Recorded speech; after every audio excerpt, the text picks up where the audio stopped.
कानी बहू।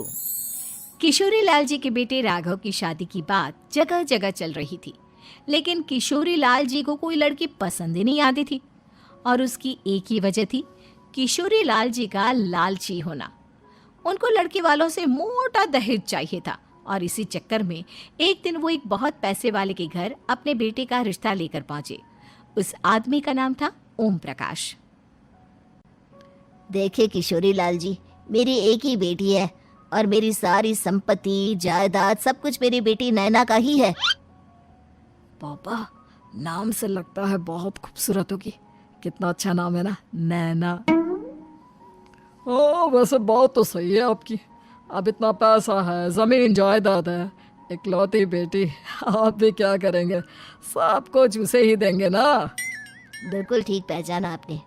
बस बेटी की शादी और सारी जायदाद उसके नाम।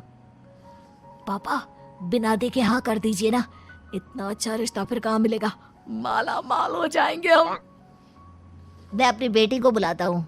अरे नहीं नहीं नहीं नहीं, आपकी बेटी का नाम नैना है, सुनकर ही लगता है बहुत सुंदर होगी। रहने दीजिए अंकल, मैं तो आपकी बेटी के नाम से ही इतना खुश हो गया हूँ कि उसे बिना देखे शादी करने को तैयार हूँ। अब तो मैं उसका चेहरा सीधे शादी के बाद ही देखूंगा। और इस तरह राघव नैना का चेहरा नहीं देखता और उससे शादी कर लेता है। शादी के बाद अपनी सुहाग रात पर जब राघव नैना का घूंघट उठाकर देखता है तो नैना की आंखें बंद थी। कितनी खूबसूरत हो तुम नैना, जरा अपनी आंखें खोलकर मेरी तरफ देखो तो सही। नहीं, मुझे शर्म आती है। अरे मैंने तुम्हें शादी से पहले भी नहीं देखा, और अब अगर तुम आंखें खोलकर मुझे देखोगी भी नहीं तो मुझे अच्छा कैसे लगेगा? इससे पहले कि नैना अपनी आंखें खोलकर राघव की तरफ देखती, अचानक से लाइट चली गई और राघव नैना को पूरी तरह से देख भी नहीं पाया। अगली सुबह नैना राघव के लिए नाश्ता बनाकर लेकर आई। अरे ये क्या, आधा पराठा सेका हुआ है और आधा बिल्कुल कच्चा। ये तुमने क्या किया नैना? बहू, तुमने क्या आधा पराठा तवे से नीचे लटका कर रखा था, जो आधा सेका है और आधा कच्चा? मुझे जितना दिखेगा उतना ही तो सीखूंगी ना पापा जी। जहाँ जहाँ मुझे नजर आ रहा था वहाँ मैंने सीख लिया, और जहाँ जहाँ नहीं दिखा वहाँ कच्चा रह गया होगा। इसका क्या मतलब है? ये कैसा मजाक कर रही है तुम? अरे बहू, तुमने इतना लंबा घूंघट क्यों लगाया हुआ है?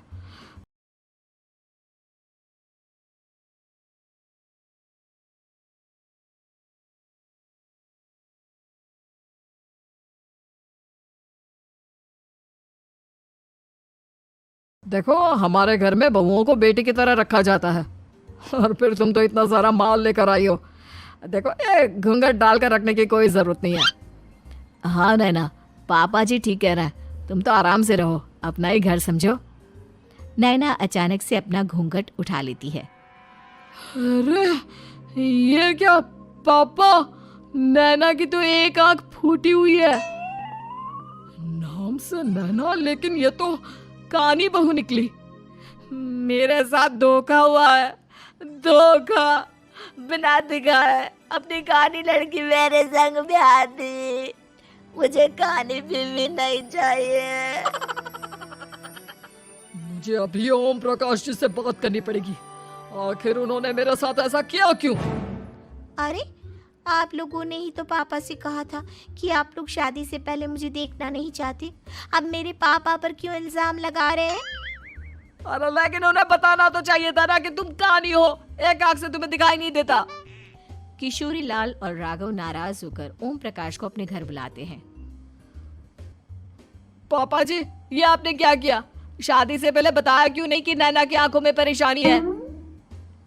अरे, आप ही ने तो लड़की देखने से मना कर दिया था।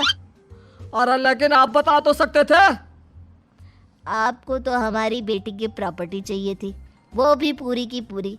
अब क्या हुआ अगर उसे आधा दिखाई देता है? प्रॉपर्टी तो आपको पूरी मिल गई ना। अरे ये क्या बात हुई? मेरी शादी प्रॉपर्टी से नहीं, आपकी बेटी से हुई है। अब ये तो पहले सोचना चाहिए था। तब तो मेरी प्रॉपर्टी देखकर तुम्हारी जुबान लप लप आ रही थी। लेकिन मैं कानी लड़की को अपनी बीवी बनाकर नहीं रख सकता। पापा कुछ करिए ना आप। हाँ करता हूँ। देखिए ओम प्रकाश जी, आप हमारे साथ ऐसा नहीं कर सकते। और तुम देखो, अगर तुमने मेरी बेटी से शादी तोड़ी ना, तो जो भी प्रॉपर्टी मैंने तुम्हें दी है वो तो पूरी की पूरी वापस ले ही लूंगा, और आधी प्रॉपर्टी तुम्हारी भी लूंगा।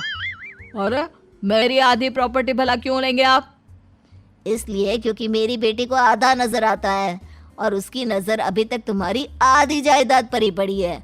अब तुम उसे घर से निकालोगे तो कुछ तो लेकर जाएगी ना। और अगर हम आपकी बेटी को अपने घर की बहू बनाकर रखे तो? तो तुम्हारी पूरी प्रॉपर्टी तुम्हारी ही रहेगी, और जो मैंने तुम्हें दिया है ना, उसमें से बस मैं आधा ले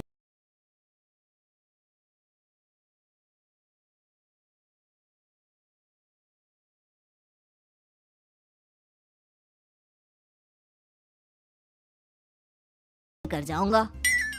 अरे लेकिन अब आप अपनी दी हुई प्रॉपर्टी में से आधी वापस क्यों लेकर जाएंगे? अगर मैं आपकी बेटी को अपनी पत्नी बनाकर रखने को तैयार हूं तो?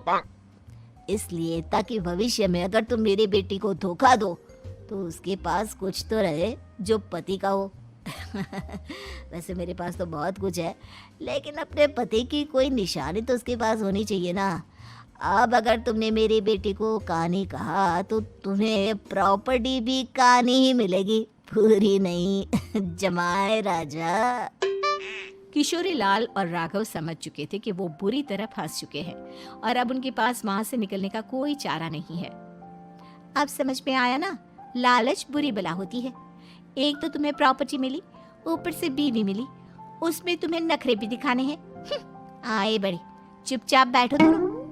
कुछ दिनों के बाद नैना राघव की कार लेकर बाजार घूमने निकलती है और जब कार लेकर वापस आती है, ये क्या? एक तरफ से मेरी गाड़ी पूरी खराब हो चुकी है।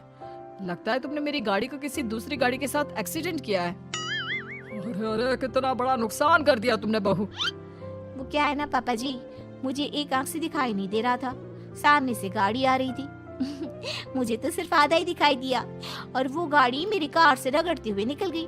अब मैं क्या करूं बताओ? अब इसे ठीक कराने के पैसे कौन देगा? तुम्हारे पापा। तुमने मुझसे इस तरह से बात की? अभी रुको। नैना राघव की शिकायत ओम प्रकाश को कर देती है। देखो राघव, अब जो मेरी आधी प्रॉपर्टी तुम्हारे पास थी ना, उसमें से आधी और मैं लेकर जाऊंगा, क्योंकि तुमने मेरी बेटी को डांटा। अरे नहीं नहीं पापा जी, गलती हो गई, माफ कर दो। गलती की तो कोई गुंजाइश ही नहीं। अगली बार मेरी बेटी को डांटा तो बची हुई आधी में से आधी और ले जाऊंगा। लालच के चक्कर में हम दोनों ने बहुत बड़ी गलती कर दी बेटा। एक तो तुम्हें कानी बहू मिली और ऊपर से जो माल मिला वो भी काना। इस तरह राघव की हर एक गलती पर ओम प्रकाश उसकी प्रॉपर्टी का आधा आधा हिस्सा लेकर अपना सारा माल वापस ले गया और राघव को कानी बीवी से काम चलाना पड़ा। भाई लालच वाकई में बुरी बला है।